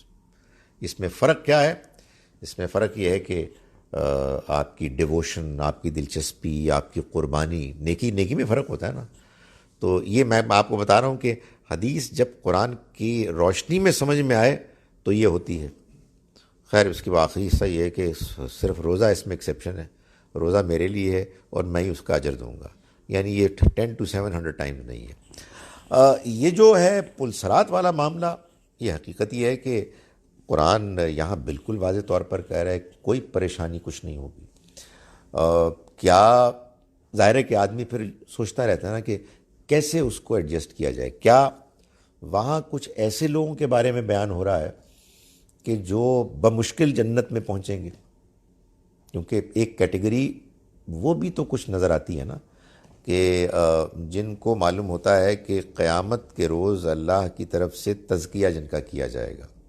یعنی یہ بات بالکل طے ہے کہ جو اہل ایمان جو پاس ہوں گے، جن کے پاس ہونے میں کوئی شبہ نہیں ہوگا، انہیں کوئی گھبراہٹ نہیں ہوگی. یہ معلوم ہوتا ہے کہ جو فیل ہوں گے ان کی گھبراہٹ ہی گھبراہٹ ہے. مگر یہ بھی معلوم ہوتا ہے کہ کچھ 33% سے 40% کے درمیان کے بھی لوگ ہوں گے کہ جو ذرا کچھ جھٹکوں کے بعد وہ پاس ہوں گے. شاید وہ بیان ہو، لیکن قرآن اس کو بیان نہیں کر رہا. یہ تو بالکل واضح طور پر اس وقت کامیاب لوگوں کو بیان کر رہا ہے. تو اس وجہ سے ہمیں اگر کبھی اس حدیث کو بیان کرنا بھی ہے تو ان آیات کو بیان کرنے کے بعد، اس وضاحت کے بعد بیان کرنا چاہیے. انفارچونیٹلی ہمارے ہاں ایسا کم ہوتا ہے. میرا یہ خیال ہے کہ اس پروسیس کو شروع ہونا چاہیے. جی یہاں سے دیکھوں میں یا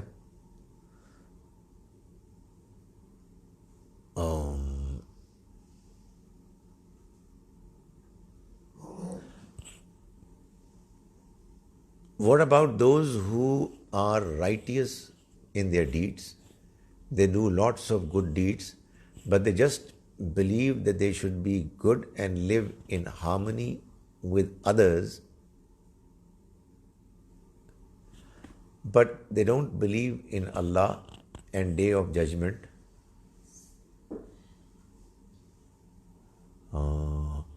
The way we do. So they are righteous in their own way, with their wisdom, instinct and knowledge. It seems that they will also be rewarded. دیکھیں مجھے نہ یہ کہنے کا اختیار ہے کہ ان کو ریوارڈ نہیں ملے گا، اور نہ یہ کہنے کا اختیار ہے کہ ملے گا. میں تو اتنا جانتا ہوں کہ اللہ کے ہاں ہر بندے کا فیصلہ میرٹ کی بنیاد پر ہوگا. میں یہ بھی جانتا ہوں کہ جو لوگ جینوئنلی اچھے ہوتے ہیں وہ اللہ کے ہاں ناکام نہیں ہوں گے. کسی پرٹیکولر فرد یا کسی پرٹیکولر گروہ کے بارے میں کوئی آخری فیصلہ نہیں سنا سکتا. البتہ میں آپ سے بھی یہی کہتا ہوں، اور مجھے خود بھی یہ خیال ہوتا ہے کہ جب کبھی مجھے اس بات کی اطلاع ملتی ہے کہ دنیا میں بعض لوگ ایسے ہیں کہ جو بہت اچھے ہیں، نیک ہیں، مگر وہ نہ اللہ کو مانتے ہیں نہ آخرت کو مانتے ہیں، تو یہ جذبہ پیدا ہوتا ہے کہ یار ان کو ٹھیک طرح سے بتایا جائے، ان تک بات پہنچائی جائے. ان کا ہونا کیا میں نہیں جانتا، اس لیے کہ ایک امکان یہ ہے کہ اللہ تعالیٰ جب ان کا حساب کتاب لے گا اور اللہ کا حساب کتاب پرفیکٹ ہوگا تو وہ یہ طے کرے گا کہ بڑے اچھے لوگ تھے، جتنا کچھ یہ جانتے تھے اس کے مطابق انہوں نے بڑی اچھی زندگی گزاری، لیکن ان کو پیغام ٹھیک طرح سے نہیں پہنچا. یہ سوال الگ ہے کہ وہ جو اللہ کے ساتھ ملاقات پہلے سے ہو چکی ہے اور ایک اندر احساس موجود ہے، اس کا انہوں نے کیا کیا آئی ڈونٹ نو. اسی لیے میں I can't say any thing اور یہ ممکن ہے کہ وہ کچھ اپنے دل میں اللہ اللہ کرتے ہوں، کیا کرتے ہوں. تو اس لیے اس طرح کے معاملات میں ہم جو دین میں بات جانتے ہیں اس پر قائم رہیں، اور باقی جو کیسز ہیں ان کے بارے میں کوئی فیصلہ نہ سنائیں. ہمارے ہاں انفارچونیٹلی مذہبی لوگ فیصلہ سنا دیتے ہیں، جو میرے نزدیک ایک بلنڈر ہے.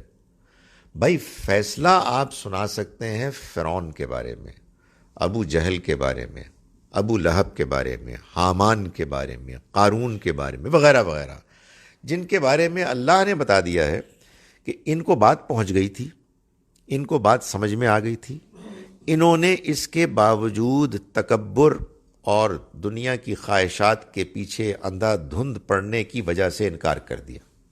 اللہ نے اپنا فیصلہ سنا دیا کہ یہ مجرم ہے اور یہ پکڑے جائیں گے۔ کیوں مجرم ہیں؟ اس لیے بھی کہ وہ غلط کام کرتے تھے، اور اس لیے بھی کہ ان کے پاس پیغام برحق پہنچ گیا اور انہوں نے اس کا انکار کر دیا۔ اب کیا پیغام برحق پہنچ گیا ہے؟ بہت سے لوگ کہتے ہیں پہنچ گیا ہے، ساری دنیا میں قرآن مجید موجود ہے۔ بھائی صاحب، قرآن مجید صرف کتاب میں اندر بند کافی نہیں ہے، ایک اللہ کے پیغمبر نے اس پیغام کو پیش کیا تھا جو اعلیٰ ترین کردار کے تھے، جن کی طرف کوئی دشمن بھی انگلی اٹھا نہیں سکتا تھا۔ تو اگر وہ موجود نہیں ہیں اور ہمارے جیسے نالائق لوگ موجود ہیں جن کے بارے میں یہ لطیفے بھی آپ کو دیکھنے کو ملتے ہیں کہ وہ چائنا کا جو وائرس ہے وہ پاکستان آ کے ڈر کے مارے بھاگ گیا کہ یہاں تو میں جی بھی نہیں سکتا۔ ظاہر ایک مذاق ہے، لیکن اس مذاق کے پیچھے بھی ایک حقیقت ہے کہ یار ہمارے کیا حالات ہیں۔ تو اس لیے وی کی ناٹ سے فار سرٹن اینی تھنگ، ہمیں اپنے دین کی بیان اور اس کے اصول میں کوئی کمپرومائز نہیں کرنی ہے، اور کسی کے بارے میں غیر ضروری طور پر سٹیٹمنٹ نہیں دینی۔ کچھ دینا ہے تو دعوت دیں، نہ کہ ان کے بارے میں فیصلے کریں کہ وہاں جائیں گے اور وہاں جائیں گے۔ بھائی یہ اللہ کا کام ہے، آپ کا میرا کام ہی نہیں ہے۔ اپنا انجام وہاں ٹھیک ہونے کے لیے دعا بھی کریں اور کوشش بھی کریں، باقی لوگوں کے بارے میں یہ فکر کریں کہ وہ ادھر جائیں گے یا ادھر جائیں گے، I have no idea honestly. اس کا جو بڑا خوبصورت جواب موسیٰ علیہ السلام کا ہم نے پیچھے پڑھا ہے غالباً سورہ طٰہٰ میں، کہ فرعون بڑا ہی وہ مکار، بڑا انٹیلیجنٹ آدمی تھا، تو اس نے کہا کہ یار یہ جو آئے ہیں موسیٰ، تو یہ تو معلوم ہوتا ہے کہ میں تو گیا، اگر ان کی بات غالب آ گئی تو پھر تو لوگ ان کے پیچھے چلے جائیں گے، اور ظاہر لیڈر کو یہی پریشانی ہوتی ہے کہ جو میرے پیچھے پڑے ہوئے ہیں لوگ، جو میرے پیچھے چل رہے ہیں، یہ نئے آ گئے ہیں صاحب، تو ان کی بات زیادہ پاپولر نہ ہو جائے، تو پھر وہ کیا کرتے ہیں، وہ پھنسانے کی کوشش کرتے ہیں۔ تو فرعون نے موسیٰ علیہ السلام کو پھنسانے کے لیے یہ سوال کیا کہ یہ بتائیں ان لوگوں کو کیا ہوگا کہ جو پیچھے وہ گزرے ہیں، what is your opinion about them? ظاہر ہے اس کو یہ توقع تھی کہ وہ کہیں گے وہ کافر ہیں، جہنم میں جائیں گے، اور یہ پھر کامیاب ہو جائے گا، دیکھو تمہارے والدین کو، تمہارے ماں باپ کو یہ کہہ رہے ہیں۔ تو موسیٰ علیہ السلام نے فرمایا کہ ان کا معاملہ اللہ کے حوالے ہے، اللہ جانتا ہے، اس سے کوئی چیز نہیں چھپی ہوئی، وہ ان کا فیصلہ ہے۔ کیا جواب ہے یار، پیغمبر یہ جواب دیتے ہیں، ہمارے ایسے فضول لوگ یہ جواب دیتے ہیں جہنم میں جائے گا، مدر ٹیریسا جہنم۔ یار آپ کو مدر ٹیریسا کو جہنم میں ڈالنے کا کیا شوق ہے؟ آپ کا کیا مسئلہ حل ہوتا ہے؟ آپ یہ کہیں کہ شرک ناقابل قبول ہے، اس نے شرک کیا نہیں کیا اللہ فیصلہ کرے گا۔ وہ ایک خاص ماحول میں پیدا ہوئی، بہت سی نیکیاں کی، یقیناً ساری نیکیاں ضائع ہو جائیں گی اگر کوئی ایسا اس نے جرم کیا کہ جس جرم پر اس نے بالکل اڑ گئی، وہ اس نے اس میں ضد کی۔ How do I know it? یہ بات ہم جانتے ہیں۔ اچھا یہ بھی نہیں ہے کہ صرف یہ جو فیصلہ ہوگا یہ کفر اور شرک کے بارے میں ہوگا، یہ فیصلہ ہر جرم کے بارے میں ہوگا۔ کوئی بندہ بظاہر بہت نیک ہے، بہت سویٹ ہے، بہت عمر حج کرتا ہے، 5 مرلے ایک بیوہ کے لے کے بیٹھ گیا ہے، جہنم میں جائے گا، کوئی شبہ ہی نہیں ہے، یعنی اس کی ساری نیکیاں ایسی کی تیسی ہو جائیں گی۔ میں یہ کہہ رہا ہوں کہ کوئی کنفیوژن نہیں اس کے بارے میں، وہ کہتا ہے میں طاقتور ہوں ادھر کا، میں تھانے دار ہوں، اینڈ یہ 5 مرلے میں اس عورت کو نہیں دوں گا، تو ختم ہو گیا سب کچھ۔ تو یہ جو لوگ کہتے ہیں نا یہ جو کافر ہیں جہنم میں جائیں گے، یار ایک تو کفر خدا تعالیٰ فیصلہ کرے گا، کون کافر ہے کون مومن ہے۔ کافر وہ ہوتا ہے جو جان بوجھ کے انکار کرتا ہے، کس نے جان بوجھ کر کیا، کس کو سمجھ میں نہیں آئی، وی ڈونٹ نو۔ اس لیے اس چکر میں نہ پڑیں، ہمیں جس چکر میں پڑنا ہے وہ ہے دعوت کا چکر، بات پہنچانے کا چکر، اور وہ بہت بڑا گول چکر ہے، اس میں اپنی محنت صرف کریں بجائے اس کے کہ ان دوسری چیزوں میں کریں۔ The Sharia was brought by the Prophet ﷺ for the Arabian Peninsula. Is the Sharia going to evolve for the present times? No. Sharia جو ہے وہ it is there to stay. تو بالکل واضح ہے، وہ خدا کا حکم ہے، وہ ہماری محتاج نہیں ہے کہ ہم اس کو ایوالو کریں. ہاں، شریعہ ہیز ٹو بی انڈرسٹوڈ، اور اس کی انڈرسٹینڈنگ پر کسی کا اجارہ نہیں.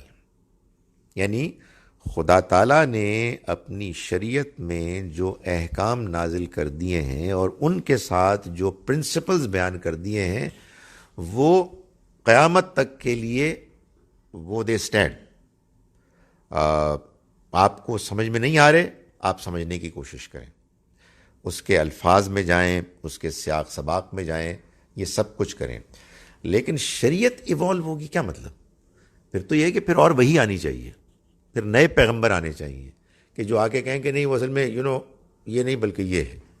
اب کوئی نیا پیغمبر نہیں آئے گا، کوئی نئی کتاب نہیں آئے گی، کوئی شریعت نہیں آئے گی. یہ شریعت اللہ کی طرف سے ہے. اور میں آپ کو یہ بتاؤں کہ ہمارے سمجھنے میں کوتاہی ہوتی ہے، یا بعض اوقات ہماری خواہش نہیں ہوتی. بعض اوقات کچھ نظریات اتنے زیادہ پاپولر ہو جاتے ہیں کہ نہیں یار نہیں، ہاتھ نہیں کاٹا جا سکتا، یہ بڑی بڑی بیربیرک سی پنشمنٹ ہے. یہ دائرے کے یہ اور مسائل ہیں. یعنی اگر آپ اللہ کے حکم کو جیسا کہ اس کا حکم ہے کلیئرلی مینشن، یعنی الفاظ کی انٹرپریٹیشن میں اختلاف ہو سکتا ہے، لیکن اس انٹرپریٹیشن میں اختلاف کرنے والوں کے لیے ضروری ہے کہ وہ قرآن کو سمجھنے کی کوشش کریں، نہ کہ خارج سے کسی چیز سے متاثر ہو کے قرآن کو بدلنے کی کوشش کریں. جیسے ہمارے ایک زمانے میں وہ کامونزم کا بڑا غلبہ تھا. اب تو سر صورتحال یہ میں آپ کو پہلے بتا چکا ہوں. میں اپنے کلاس کے اسٹوڈنٹ سے پوچھتا ہوں کہ تانوں پتہ ہے کارل مارکس کون سی؟ ان کا نہیں پتا. میں نے کہا بہت خوش قسمت ہو یار تمہیں نہیں پتا. یار ہماری تو ساری زندگی برباد ہو گئی اس کا نام سنتے سنتے، تمہیں نام ہی نہیں پتا. تو اب تو یہ صورتحال ہے، بدل گئی صورتحال. ایک زمانے میں کمیونزم کا اتنا غلبہ تھا کہ بہت سے مسلمان جو مسلمان بھی رہنا چاہتے تھے اور کمیونسٹ بھی بننا چاہتے تھے، وہ کہتے تھے کہ قرآن کی آیت کہتی ہے لیس للانسان الا ما سعی، انسان کو کچھ نہیں ملنا چاہیے سوائے اس کے کہ جو کوشش کرے. یعنی جو حضرت کارل مارکس نے فرمایا وہی قرآن مجید نے فرمایا. سو یہ کوئی بات نہیں ہو یار، دس از نو وے. آپ قرآن کو سمجھیں قرآن کے اندر اتر کے.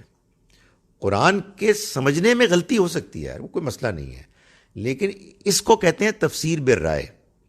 آپ متاثر تو ہو گئے شیکسپیئر سے، برٹرنڈ رسل سے، کارل مارکس سے، اور اب آپ یہ کہتے ہیں کہ قرآن مجید بھی وہی کہتا ہے جو کہ کارل مارکس کہتا ہے. یہ زیادتی ہے. سو اختلاف ہمارے ہاں ہو سکتا ہے، مگر میں نے گزارش کی کہ شریعت میں کوئی تبدیلی نہیں آ سکتی. شریعت کو سمجھ لیں. آپ لے لیں پلیز. نہیں وہ تو آپ کو یہاں شیئر کرنا ہوگا. یہی سزا ہے ان لوگوں کی جو سوال کریں. ایکسکیوز می سر، حدیث قدسی کو تھوڑا ایکسپلین کر دیں پلیز. Thank you. ہاں اس کو میں ویسے بھی لے سکتا تھا. حدیث قدسی کہتے ہیں اس حدیث کو کہ جس میں نبی صلی اللہ علیہ وسلم نے یہ فرمایا کہ اللہ تعالیٰ یہ فرماتے ہیں. اللہ تعالیٰ جو فرماتے ہیں وہ تو قرآن مجید میں ہے، لیکن بعض اوقات بعض حدیثوں میں بھی یہ بات بیان کی گئی ہے کہ اللہ نے ان ایڈیشن یہ بھی فرمایا. تو اس کو حدیث قدسی کہتے ہیں. اس کا کیا مطلب، اس کو کیسے لینا چاہیے؟ یعنی اس کا مطلب یہ ہے، ہاں یعنی حدیث قدسی غلط بھی ہو سکتی ہے. یہ بھی اصل میں یہ بھی ایک دیکھیں، یہ آئی ڈونٹ نو، اس پہ بھی کسی کو کام کرنا چاہیے کہ یہ نہ جانے کیا نفسیاتی مسئلہ ہے کہ اگر آپ یہ کہیں نا کہ نبی صلی اللہ علیہ وسلم نے فرمایا کہ اللہ تعالیٰ نے فرمایا، تو بات تو بہت بڑی ہے. لیکن بھائی بڑی بات جتنی بڑی ہے، جتنا بڑا دعویٰ ہے، اتنی ہی زیادہ انویسٹیگیشن بھی ہونی چاہیے کہ بات صحیح بھی ہے کہ نہیں ہے. جو اللہ نے فرمایا وہ تو قرآن وہ اصل میں فرما دیا نا. حدیث میں مجھے یہ محسوس ہوتا ہے کہ جو مسلمانوں کو ایک بالعموم پرابلم پیش آتی ہے وہ یہ آتی ہے کہ اصل میں حدیث کے ساتھ نام آتا ہے رسول اللہ صلی اللہ علیہ وسلم کا. اب ایک میری طرح کا کوئی بیکار سا آدمی یہ کہے کہ نہیں یہ اصل میں قرآن کے خلاف ہے، تو وہ یہ سمجھتے ہیں کہ یہ بندہ اللہ کے پیغمبر کے خلاف نعوذ باللہ کوئی بات کر رہا ہے. اصل میں وہ ایک عجیب و غریب قسم کی نفسیاتی پرابلم پیدا ہوتی ہے. ان کو یہ سمجھانے کی ضرورت پیش آتی ہے کہ بھائی ہم اس کی حضور کے ساتھ نسبت کو کویسچن کر رہے ہیں کہ اس کا بڑا غالب امکان ہے کہ آپ نے یہ نہیں فرمایا ہوگا، اس لیے کہ آپ کوئی بات قرآن سے متضاد نہیں فرما سکتے. سو یہ انفارچونیٹ بات ہے. ظاہر ہے وہ میں ابھی پروپیگنڈے کی بات کر رہا تھا، تو یہ بھی پروپیگنڈا ہی ہے ایک جس میں کہ لوگ جذباتی ہو جاتے ہیں اور صحیح بات کیا ہے اس کو سمجھنے میں پھر ان کو دلچسپی نہیں ہوتی. سر ان کو عشق ہو جاتا ہے. یہ عزیزہ قدسی ہی کے کانٹیکس میں ایک سوال پوچھنا چاہ رہا تھا. وہ یہ ہے کہ جو سورہ قیامہ اور سورہ اعلیٰ میں جو دو آیتیں ہیں جن کو کہ اصل میں ہم عرض اخیرہ کی قرأت اور اس سے منسلک کرتے ہیں، اور سنقرئک فلا تنسى الا ما شاء اللہ میرا ایگزیکٹ ریفرنس ہے کہ وہاں تو اللہ یہی فرما رہے ہیں نا کہ بھائی بے فکر ہو جائیں یا پڑھتے رہیں اس کو، بس جتنا کہ میں چاہوں گا نہیں بھولیں گے آپ. تو یہ حدیث قدسی کیا یہ اس قسم کے کوئی پیسیجز ہیں جو آپ صلی اللہ علیہ وسلم کو قرآن میں تو شامل نہیں کر سکے، لیکن بعد میں کسی موقع پہ جب ضرورت بنی تو آپ صلی اللہ علیہ وسلم نے اس کو کوٹ کیا کہ اللہ تعالیٰ نے ایسے بھی فرمایا؟ یہ میں ذرا کلیئر. یہ جو انہوں نے سوال میں پوچھا ہے، اصل میں انہوں نے دو ریفرنسز دیے سورہ قیامہ اور سورہ اعلیٰ کے، جن سے کہ یہ معلوم ہوتا ہے کہ یقیناً نبی صلی اللہ علیہ وسلم پر قرآن ہی کی طرح آج جو قرآن میں موجود ہیں کچھ اور وحی بھی ہوئی، لیکن اس کا ایک حصہ کتنا یہ نہیں ہم جانتے، وہ بھلا دیا گیا. سو وہ قرآن میں شامل نہیں کیا گیا. اس کی وجہ کیا تھی؟ اس کی وجہ ظاہر ہے اللہ نے بہتر سمجھا کہ بھائی وہ ایک وقتی ضرورت تھی، وہ پوری ہو گئی، اور جتنا قرآن میں نے پوری دنیا تک پہنچانا ہے اس میں اس کو شامل کرنے کی ضرورت نہیں. تو یہ پوچھ رہے ہیں کہ کیا حدیث قدسی میں وہی والی باتیں ہیں؟ مجھے یہ خیال ہوتا ہے کہ یہ تو قرآن سے معلوم ہوتا ہے نا کہ نبی صلی اللہ علیہ وسلم کا اللہ تعالیٰ کے ساتھ انٹریکشن قرآن کے علاوہ بھی ہوا، یعنی اس قرآن کے علاوہ کہ جو یہاں ہے یا جو پہلے نازل ہوا، اس کی ایٹ لیسٹ ایک مثال میرے ذہن میں ہے. وہ مثال بڑی دلچسپ ہے. سورہ تحریم میں سورہ نمبر 66 غالباً تیسری آیت ہے، اس میں بتایا گیا کہ میں آپ کو سناتا ہوں وہ آیت بڑی انٹرسٹنگ ہے. اس سے ایک اور چیز معلوم ہوگی کہ یہ جو وحی کے معاملے میں ہمارے ہاں ایک بحث ہے کہ یہ صرف قرآن ہے. تو یہ آیت اس میں ایک اگرچہ کہ ظاہر ہے اس میں اور بھی بہت ساری باتیں، بہت سے قرآن کے حصے بیان کیے جا سکتے ہیں، مگر یہ ایک انٹرسٹنگ حصہ ہے کہ اللہ تعالیٰ نے فرمایا کہ وَإِذْ أَسَرَّ النَّبِيُّ إِلَىٰ بَعْضِ أَزْوَاجِهِ حَدِيثًا. اس موقع کا خیال کرو کہ جب نبی نے اپنی ایک بیوی کو کوئی بات راز میں بتائی، دونوں کے جیسے ہوتا ہے کہ یہ بات ہے کسی کو بتانا نہ. فَلَمَّا نَبَّأَتْ بِهِ، پھر جب انہوں نے بتا دیا، مطلب یہ نافرمانی نہیں تھی. ایکچولی ہوتا کیا ہے، جب آپ کسی کو کہتے ہیں نا کہ یار یہ بات سیکرٹ ہے، یہ کسی کو نہ بتانا، تو یہ بات سیکرٹ ہے، یہ والا جملہ تو 2 منٹ میں آدمی بھول جاتا ہے، اور بات اتنی انٹرسٹنگ ہوتی ہے کہ وہ دل میں چلتا ہے کہ اوروں کو بتایا جائے. سو کوئی اس طرح کی ان کے ساتھ بھی ہو گیا معاملہ. وَأَظْهَرَهُ اللَّهُ عَلَيْهِ، اور اللہ نے یہ بات اپنے پیغمبر پر واضح کر دی کہ جناب وہ آپ نے جو بتائی تھی نا سیکرٹ، وہ سیکرٹ عام ہو گئی. عَرَّفَ بَعْضَهُ وَأَعْرَضَ عَن بَعْضٍ، اللہ نے بھی کچھ باتیں بتائیں، کچھ نہیں بتائیں، کچھ پہ پردہ رکھا. فَلَمَّا نَبَّأَهَا بِهِ، پھر جب انہوں نے یعنی حضور نے ان کو یعنی اپنی بیوی کو یہ بات بتائی کہ جناب آپ یہ بات کسی اور کو بتا چکی ہیں، تو انہوں نے بڑا نیچرل ان کا ریئیکشن تھا، قالت من انبأک ھذا، آپ کو کس نے بتائی؟ ظاہر ان کا خیال یہ ہوگا کہ میں نے جن کو بتایا انہوں نے کو بتایا، بڑی زیادتی کی انہوں نے. تو قرآن کہتا ہے کہ حضور نے فرمایا نبأنی العلیم الخبیر، مجھے بتائی یہ بات اس ذات نے کہ جو سب کچھ جانتا ہے، ہر چیز سے باخبر ہے، یعنی مجھے اللہ نے بتایا. تو اللہ نے حضور کو یہ بتایا کہ آپ کی ان بیوی نے ایک دوسری کو بتا دیا، یہ قرآن میں کہیں نہیں. تو معلوم ہوتا ہے کہ اللہ تعالیٰ کا نبی صلی اللہ علیہ وسلم کے ساتھ انٹریکشن تھا، پیغام آتا تھا، اللہ تعالیٰ بات کرتے تھے. سو یہ نہیں ہے. سو معلوم ہوتا ہے کہ حدیث قدسی انٹریکٹیو تو نہیں تھا سر، یہ بات تو کہنا ہے. آپ صلی اللہ علیہ وسلم کی خواہش پہ نہیں ہوتا تھا. ہاں یہ ٹھیک ہے، اللہ کی طرف سے آتا ہے، بالکل صحیح بات ہے. لیکن کبھی کوئی چیز مانگنی ہو تو ہم نہیں جانتے. اور میں حدیث قدسی کی بات کر رہا تھا، اس میں اس طرح کی باتیں بھی ہوں گی. So on doomsday, believers and righteous ones would die in peace. Well, they will die even before doomsday. They won't be going to face the trouble and torture of that destruction and disaster. دیکھیں جی، ہم آپ تو انشاءاللہ پہلے ہی فوت ہو جائیں گے. بہت سے لوگ ہوں گے کہ جو اس وقت موجود ہوں گے. تو قرآن سے معلوم ہوتا ہے کہ پہلا سور پھونکا جائے گا اور سب فوت ہو جائیں گے، اور پھر دوسرا سور پھونکا جائے گا، سب اٹھ جائیں گے. اس کے بعد کی یہ وہ ہے پریشانیاں، سیکنڈ سور کے بعد کی، تو اس کی بات ہو رہی ہے. تو اس میں جو لوگ فوت ہوں گے وہ پہلے سور سے تو ان کو کچھ فرق نہیں پڑے گا، دوسرے سے پڑے گا. پہلے سے تو یہ ہوگا کہ جو زندہ ہوں گے وہ بھی ان کے ساتھ ہو جائیں گے فارغ.